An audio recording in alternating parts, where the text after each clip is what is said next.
കളങ്കാവൽ, മമ്മൂക്കയുടെ കളങ്കാവലിനെ കുറിച്ചിട്ട് പറയാം. യാതൊരു പ്രീ പ്ലാനും ചെയ്യാതെ സിനിമ കണ്ട ഉടനെ അത് പറയാൻ തോന്നിയത് അത് ബെസ്റ്റ് വർക്ക് ആയതുകൊണ്ടാണ്. അത്രയും നല്ലൊരു cinema Kalamkaval.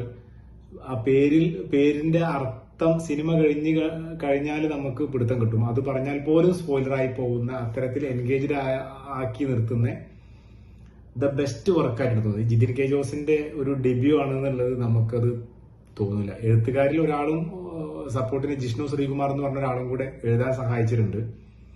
What A movie. ഇത് എല്ലാവരുടെയും കപ്പ് ഓഫ് ടീ ആണെന്ന് ചോദിച്ചിട്ടുണ്ടെങ്കിൽ മുമ്പ് നമ്മുടെ സിനിമ സുഹൃത്തുക്കളുടെ ഇടയിലേക്കൊക്കെ ആളുകൾക്ക് എനിക്ക് സജസ്റ്റ് ചെയ്യാൻ പറ്റുന്ന, ധൈര്യത്തിൽ സജസ്റ്റ് ചെയ്യാൻ പറ്റുന്ന സിനിമയാണ് കളങ്കാവല്. മസ്റ്റ് തിയേറ്റർ വാച്ച് മൂവിയാണ്. അപൂർവ സിനിമകളാണ് നമുക്ക് ടേക്ക് അവേ ആയിട്ട് എന്തെങ്കിലുമൊക്കെ ഉണ്ട് എന്ന് പറയാൻ പറ്റുന്ന സിനിമ ഉള്ളൂ.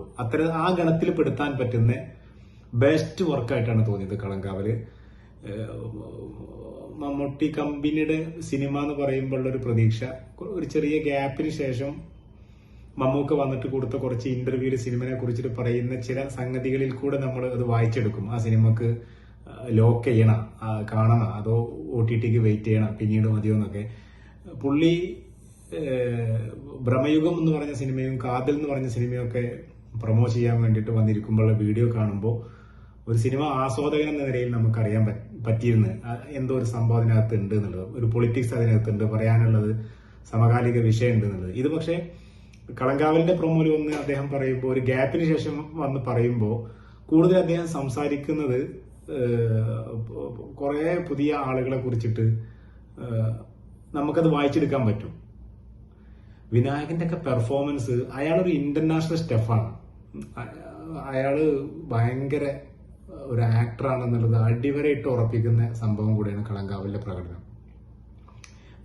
മജീദ് മുജീബ് എന്ന് പറഞ്ഞ ആളെ സ്കോറിംഗ് ഉണ്ട്. സിനിമനെ ലിഫ്റ്റ് ചെയ്യുന്നത് പല ഘട്ടത്തിലും പുള്ളിയുടെ BGMഉം സൗണ്ട് ട്രാക്കും ഒക്കെ ഉണ്ട്. ഇതിന്റെ കളർ ഷെയ്ഡിങ് ഭയങ്കര രസമായിട്ട് തോന്നുന്നുണ്ട്. ഇളയരാജയുടെ